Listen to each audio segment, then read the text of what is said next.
Have you ever been punished for doing the right thing? Not just punished, but thrown out, humiliated, and made to feel like you were the problem? That's exactly what happened to me. 3 months ago, I walked into my office thinking I was about to have a normal day at work. By the end of it, I was holding a cardboard box of my belongings, security escorting me to the elevator, my email locked, and my name whispered like I was some kind of criminal. But here's the thing. I wasn't the one breaking the law. I was the one pointing at it. And the real criminal? Well, let's just say their story ended in a much smaller room, with a locked door and steel bars. If you want more stories like this, subscribe, give this a like, and share where you're tuning in from in the comments. By the way, I'm Daniel Ross, 34, senior financial analyst at a multinational tech conglomerate until, well, they made sure I wasn't. This happened earlier this year, right when our company's stock was booming. Our CEO was making headlines for visionary leadership, and I thought my career was finally stabilizing. I'd spent 8 years climbing the ladder, working late nights, and keeping my head down. But the moment I spoke up about what I found, everything changed. And it all started with an email I wasn't supposed to see. The email had landed in my inbox by mistake, or maybe fate, if you believe in that sort of thing. It was from our chief operations officer to the CEO, and I only saw it because my name, Daniel Ross, had been confused with Daniel Roston, the head of product development. The subject line was short and cryptic, regarding Q2 adjustments. At first glance, it looked like a standard high-level discussion. But my analyst's instinct, the one that had gotten me promoted twice, picked up on something odd. The numbers they were discussing didn't match the official reports we'd prepared for shareholders just days earlier. I scrolled slowly, my heart rate climbing. There, in black and white, was a plan to smooth quarterly results by shifting losses into an unrelated subsidiary, one the public didn't even know we owned. It wasn't just creative accounting. It was illegal. I sat back in my chair, staring at the screen as the fluorescent office lights hummed overhead. I could hear the rhythmic tapping of keyboards from my team, the occasional muffled laughter from the break room. Nobody else knew I was holding a corporate grenade in my hands. I thought about deleting it, pretending I'd never seen it. But then I thought about my parents, who'd raised me to believe that integrity was worth more than a paycheck. My dad always used to say, "Dan, you don't get to choose the truth. You only get to choose what you do with it." The choice felt impossible. I knew the risks. In big companies like ours, whistleblowers don't get medals. They get blacklisted. But something in me couldn't let it go. I printed a copy of the email and locked it in my desk drawer. I told myself I'd think about it overnight. That night, lying in bed, my mind wouldn't stop running through scenarios. Should I bring it to our compliance department? Go straight to the board? Call the SEC? I had no idea that within days, every one of those choices would be ripped away from me, and someone else would make sure my voice was silenced before I could speak. The next morning, I walked into the office with the email in my bag and a decision forming in my mind. When I stepped into the office the next morning, the air felt different. Maybe it was just me. Maybe I was hyper-aware, carrying the weight of that printed email in my bag like it was radioactive.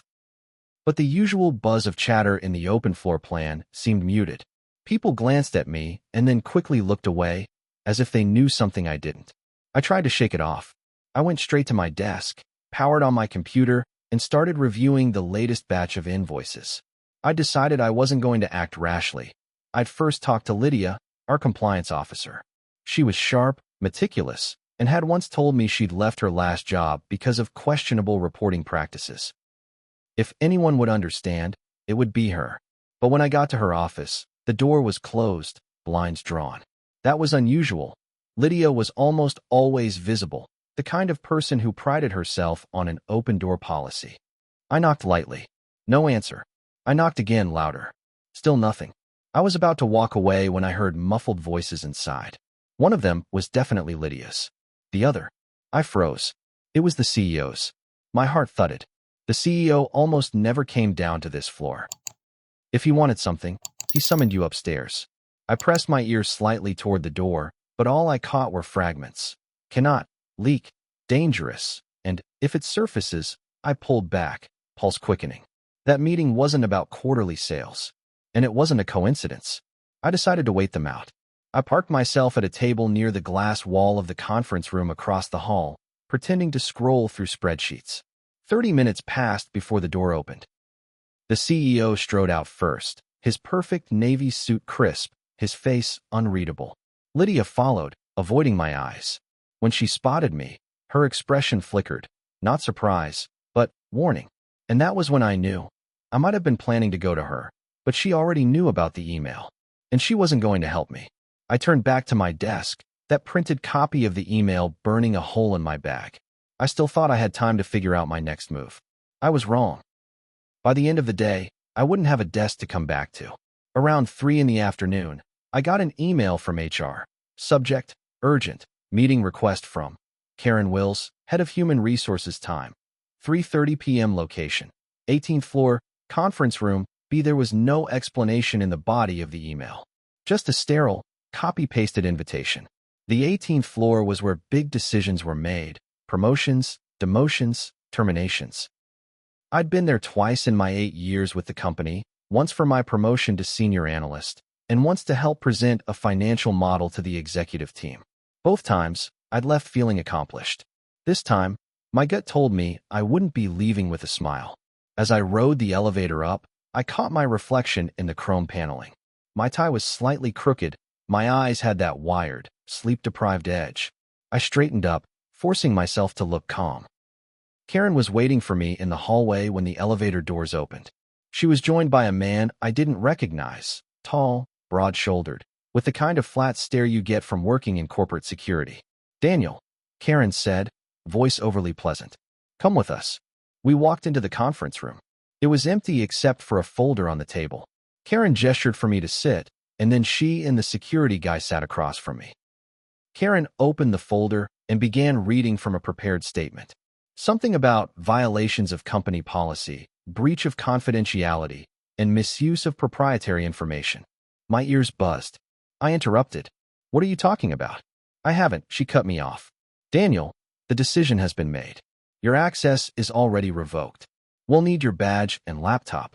I looked from her to the security guy. "This is because of that email, isn't it? The one I wasn't supposed to see." Karen didn't flinch. "I can't discuss internal matters." That was it.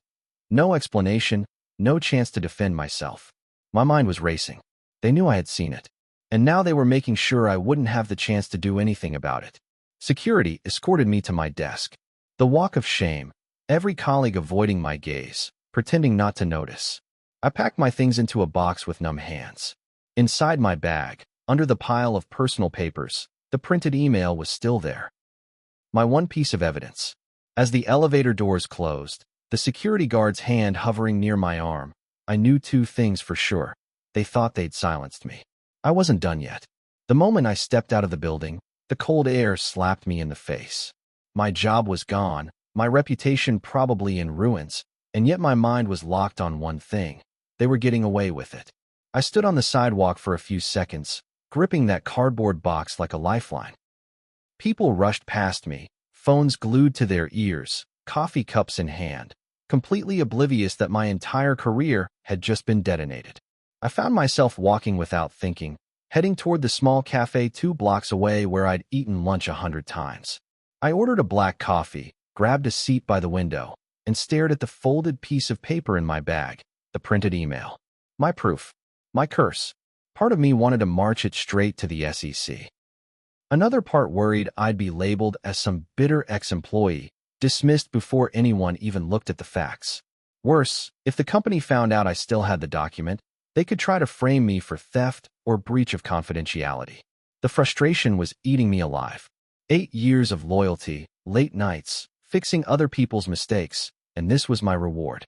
The injustice of it was almost unbearable. I wanted to scream, to warn every single shareholder, every journalist, every person who thought our CEO was some business genius. But screaming wouldn't work. I needed strategy.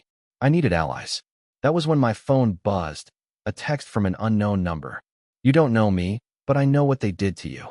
Meet me tomorrow, 9 a.m., Crescent Park. Bring the email." My first thought was that it had to be a trap, but something in my gut told me it wasn't. Someone else knew. Someone inside. I read the message 3 times, each time feeling a flicker of something I hadn't felt since the moment I was escorted out of the building. Hope. Small, fragile, But there, whoever this was, they knew about the email. That meant I wasn't completely alone. And if they had the guts to contact me, maybe they were just as desperate to bring the truth to light as I was. Of course, it could still be a setup. Maybe security had intercepted my files and was trying to catch me with the printout. But if that was the case, why be so cryptic? Why risk revealing they knew I still had it? I tucked the folded paper deeper into my bag and tried to calm the storm in my head. If I went to this meeting, I need to be careful. No phone tracking. No casual small talk that might give away too much. And definitely no handing over the email unless I was sure. That night, I barely slept. Every time I closed my eyes, I saw the CEO's face. That calm, smug mask he'd worn while walking out of Lydia's office. I thought about Karen reading her prepared script, about the way Lydia wouldn't look at me, and about how quickly they'd move to cut me off. By the time the sun rose, my mind was made up. I wasn't just going to the meeting. I was going to be ready for anything. I dug my old digital recorder out of a drawer. It had been a gift from my father when I graduated college, back when I dreamed of becoming a journalist. I charged it overnight, tested it twice, and slipped it into my jacket pocket. If someone wanted to talk, I was going to make sure I had every word saved. The next morning, I left my phone at home, wore a baseball cap pulled low, and took the long way to Crescent Park. My pulse quickened as I saw a lone figure sitting on a bench, facing the pond. I tightened my grip on the bag containing the email and walked toward them. The figure on the bench turned as I approached, and I froze. I recognized her immediately, Maya Trent, a mid-level project manager from my department. We'd only exchanged a handful of polite hallway hellos over the years, but I knew her reputation. Sharp, no nonsense, and not easily intimidated. "Daniel," she said, gesturing for me to sit. Her voice was low, urgent. "Thanks for coming. I wasn't sure you would." I sat, keeping the bag with the email close to my side. "You sent the text?" She nodded. "And before you ask, no, I'm not here to turn you in. I'm here because I've been watching what's going on, and I can't let it slide anymore." "Watching?" I asked, skepticism sharpening my tone. "How do I know you're not part of it?" She smirked faintly. "Because if I was, you wouldn't be sitting here right now. You'd be sitting in a police station explaining why you stole company documents." Her bluntness was both unnerving and oddly reassuring. Maya glanced around, making sure no one was within earshot. "I've been collecting my own evidence. Emails, internal memos, expense reports, all pointing to the same thing. The numbers have been cooked for at least a year. The CEO, the COO, even Lydia, they're all in on it. But the moment anyone even smells trouble, they get rid of the person asking questions." I let out a humorless laugh. "Yeah, I figured that part out." She leaned closer. "I also know you've got something.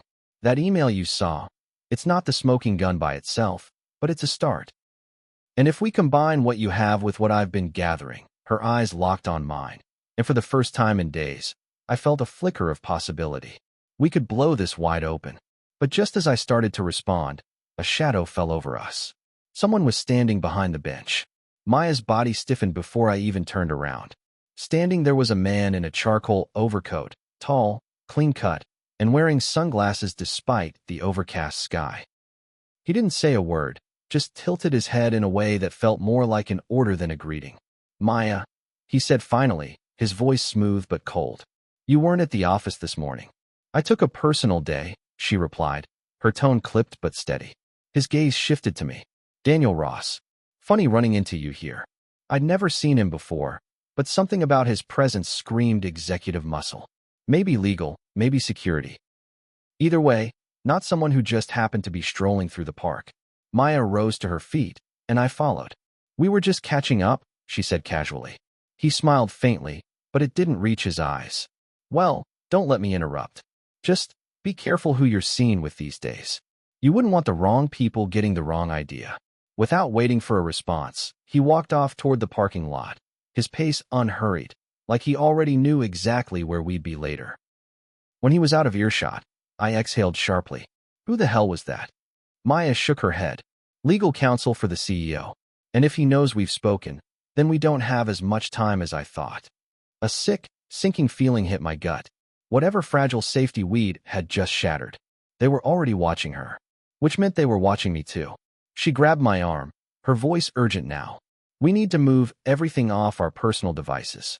Today, if they get to the files first, it's over. As we left the park, I realized something chilling. I hadn't even told her what was in my bag. Yet somehow, I was certain they already knew. By the time I got back to my apartment, I'd made up my mind. If they were already circling, I couldn't just sit and wait for them to close in. Maya texted me as soon as she was home. We don't have a week. We might not even have a day. Encrypt everything. Meet me at 11 p.m., Old Train Depot. I powered up my personal laptop, disconnected from Wi-Fi, and dug out the old external hard drive I hadn't used in years. I scanned the email, saved it to the drive, and encrypted it with a password only I knew. Then I did the same with every work-related file I'd saved over the years. Things I'd kept more out of habit than foresight. Budget drafts, raw data sheets, meeting minutes, even some voice memos from late-night conference calls. As I worked, the anger inside me solidified into something sharper: determination. They'd taken my job, my reputation, and were trying to erase me from the story altogether. But I had one advantage. They didn't know how much I had. By 10:30 p.m., I had a flash drive in my pocket, my laptop in a weathered backpack, and the printout in a sealed envelope. I dressed in dark clothes, left my phone behind, and took the back stairwell out of my building. The old train depot was on the edge of the city, half boarded up, half forgotten. Streetlights flickered in the distance, but the depot itself was cloaked in shadow.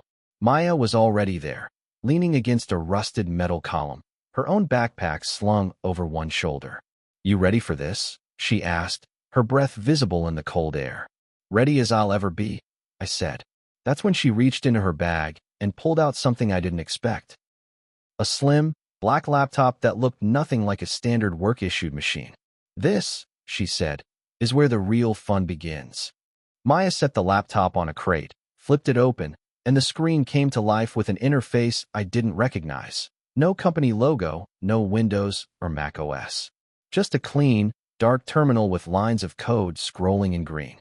"This isn't connected to the internet," she said. "It's air-gapped, completely isolated. Anything we put on here stays off the grid until we decide otherwise." I raised an eyebrow. "So what exactly are we putting on it?"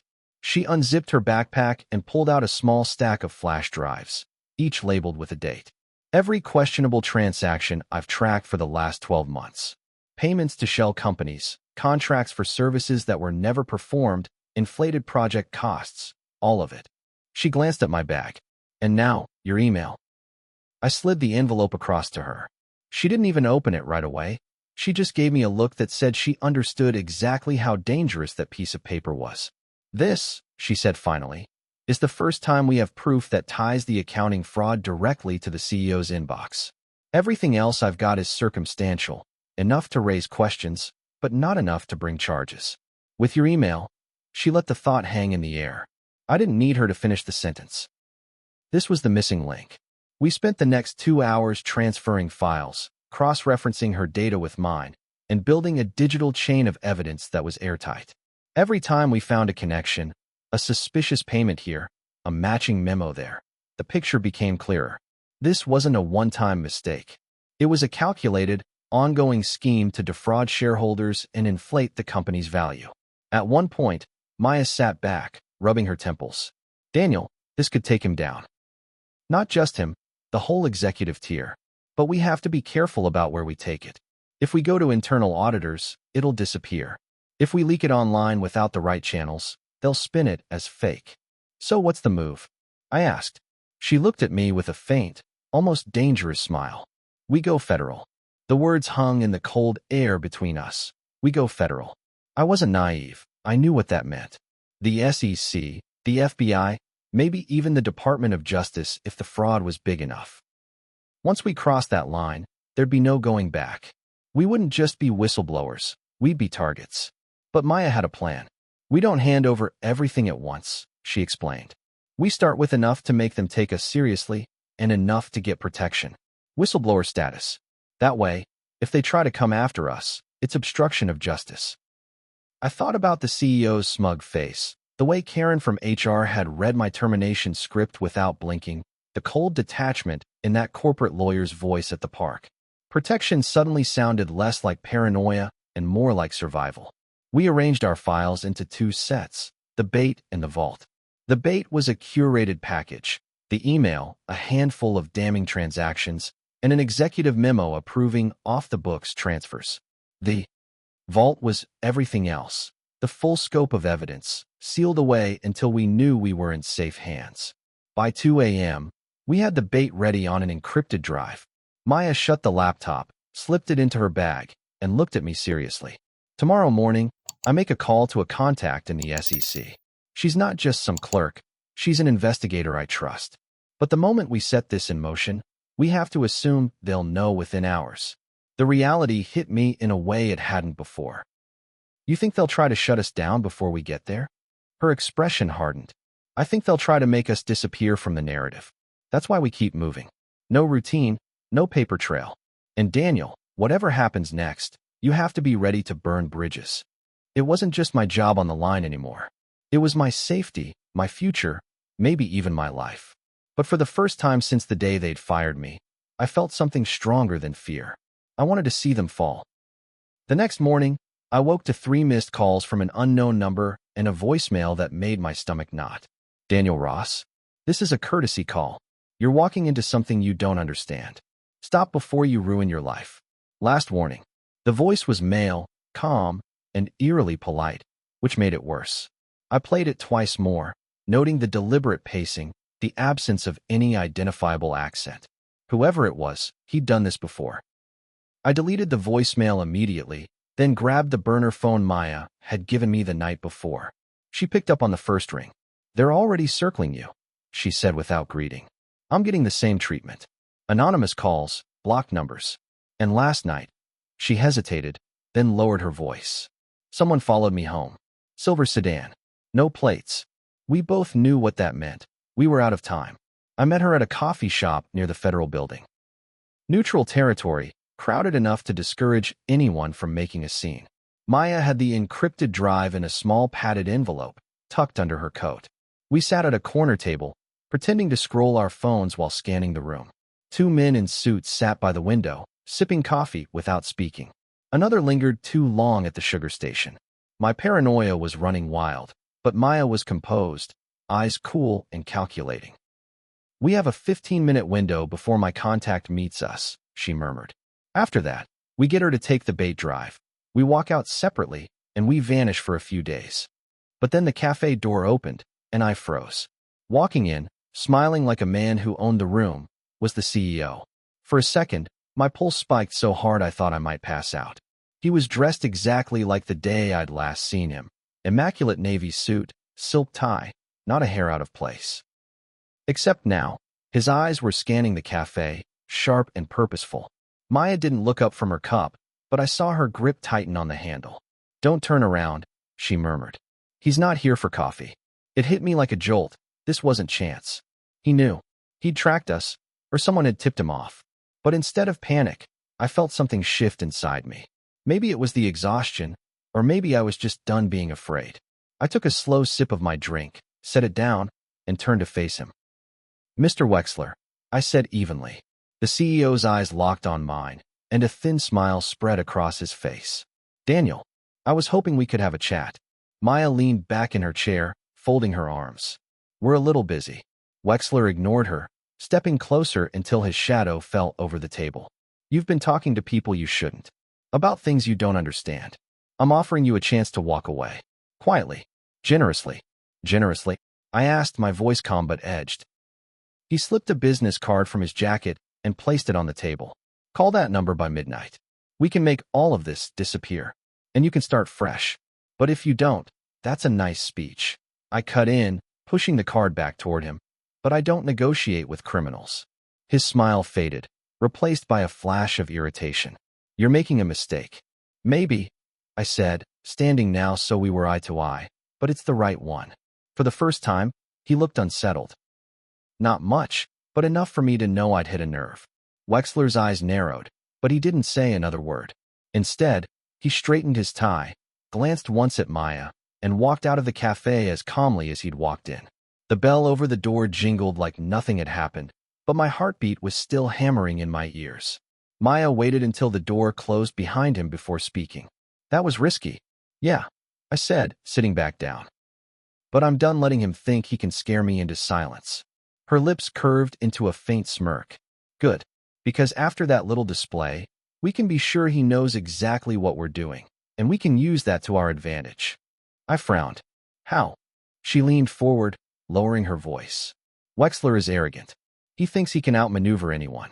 If he believes we're going to the SEC today, he'll shift his attention there, try to intercept, discredit, or intimidate. That gives us a window to deliver the real payload somewhere else.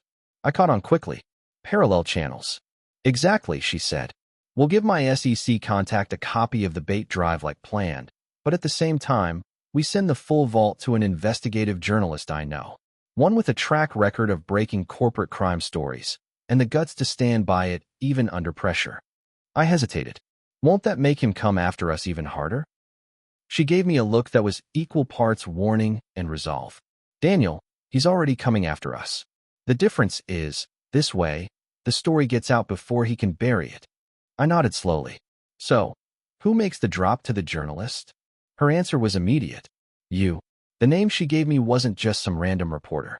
It was Elliot Vance, an investigative journalist whose bylines had toppled 2 Fortune 500 executives and sparked a Senate hearing. If anyone could survive Wexler's counterattacks, it was him. But meeting him would be a risk.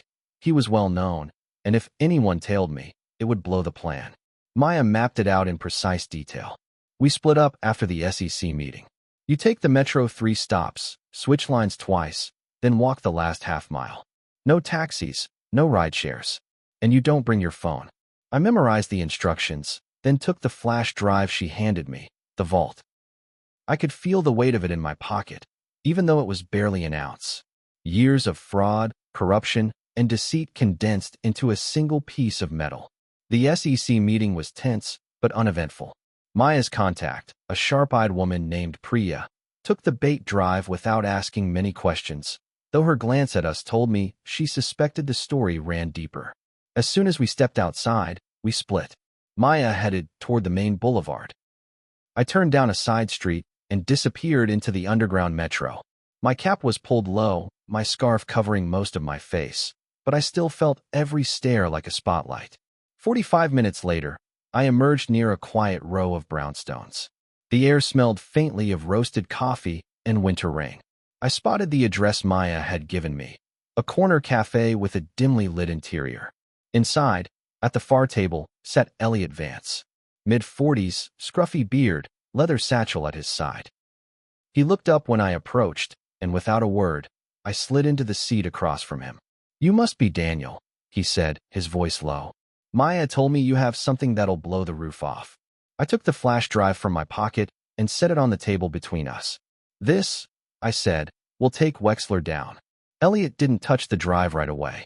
He studied my face, as if weighing not just my words but the entire risk calculation behind them. You understand, he said finally.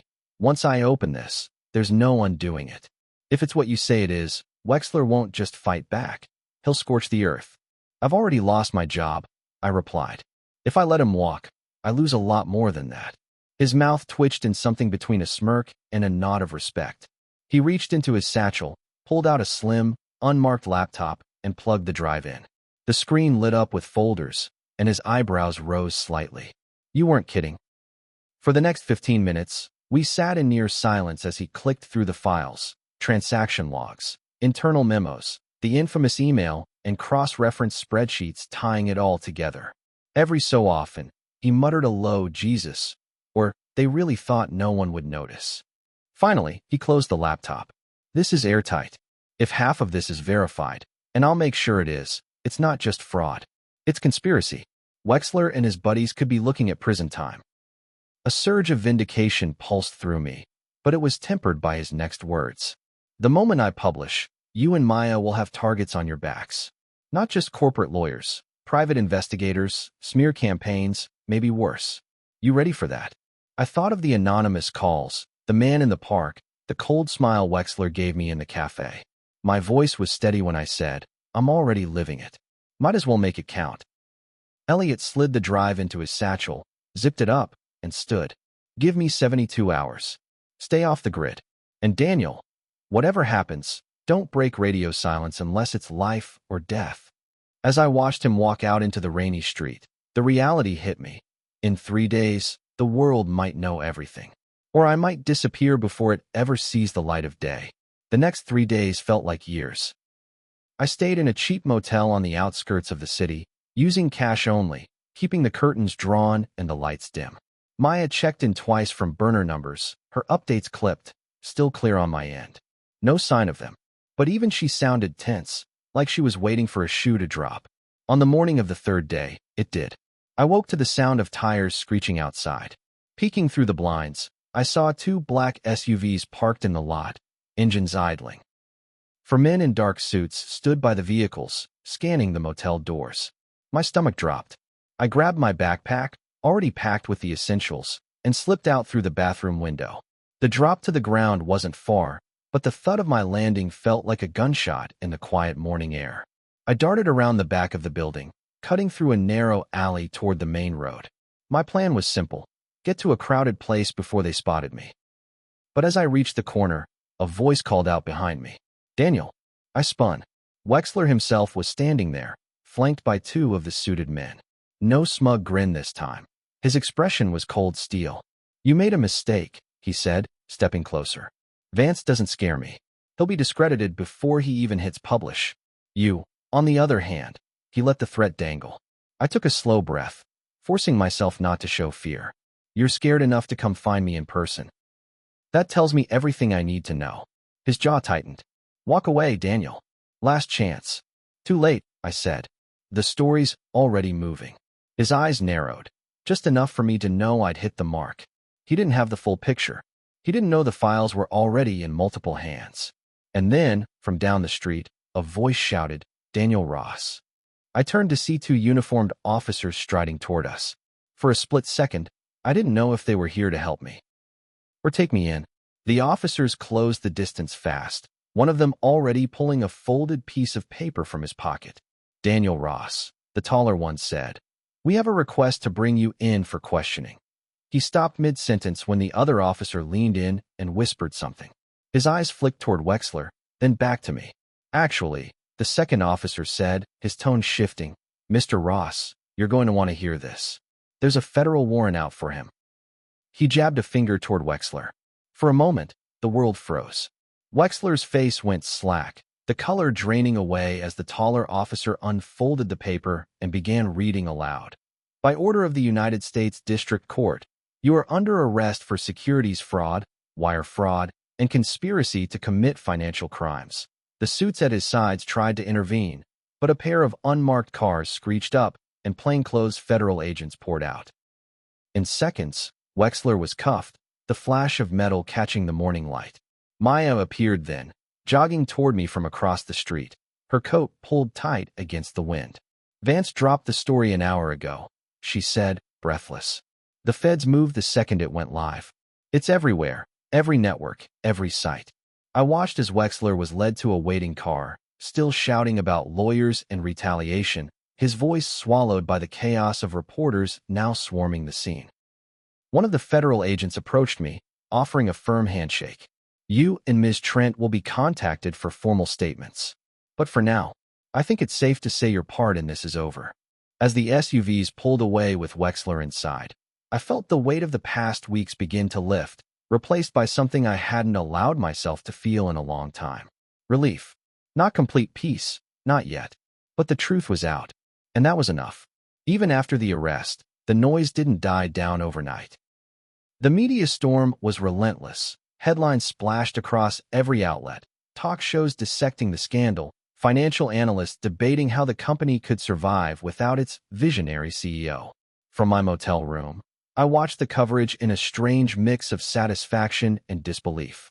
There he was, Wexler, being escorted into a federal courthouse, his trademark confidence replaced with tight-lipped defiance. The same man who tried to buy my silence was now the face of one of the biggest corporate fraud cases of the decade. Maya and I met 2 days later in a quiet diner off the interstate. No laptops this time, no drives or encrypted messages, just 2 people trying to breathe after weeks of living like fugitives. "You realize," she said over her coffee, "we might never get our old lives back." Even if the case is airtight, people in our industry will see us as troublemakers. I nodded. I know. But I also know I couldn't have lived with myself if I'd stayed quiet. She gave me a rare, genuine smile. Then I guess we did the right thing. I thought about the night I first saw that email, how I'd nearly deleted it out of fear. If I had, Wexler would still be untouchable, his crimes hidden behind polished press releases and record stock prices. And I'd still be just another cog in the machine, keeping my head down while the people at the top bent the rules to their will. Now, my career in corporate finance might be over. But something else had started in its place, a belief that maybe, just maybe, one person could make a dent in a system built to protect the powerful. The trial wouldn't happen for months, maybe years, but the first steps had already been taken. Wexler was denied bail, the company's board resigned en masse, and a federal audit of their books was underway. In the weeks that followed, I started getting messages. Not from recruiters, but from strangers. A retired accountant who'd blown the whistle in his own firm and lost everything. A young analyst who said my story gave her the courage to report her manager for embezzlement. Even a teacher who used the news coverage in her ethics class. I answered every one, because I remembered what it felt like to think you were alone in the fight. One evening, Maya and I sat on a park bench, the same one where we'd first met after my firing. The winter had faded into early spring, the pond shimmering under the soft glow of streetlights. You ever think about how different things could have been if you'd just deleted that email? She asked. All the time, I said. But then I remember the look on his face when the feds cuffed him. That was worth every risk. We sat in silence for a moment, listening to the distant hum of the city. Then I added, when they walked me out of that building, I thought I'd lost everything. Turns out, it was the start of something better. If you've made it this far, thank you for listening. And if you're sitting on the truth right now, afraid of what will happen if you speak, just remember, silence protects them, not you. If you want more stories like this, subscribe, give this a like, and share where you're tuning in from in the comments. I'd love to know.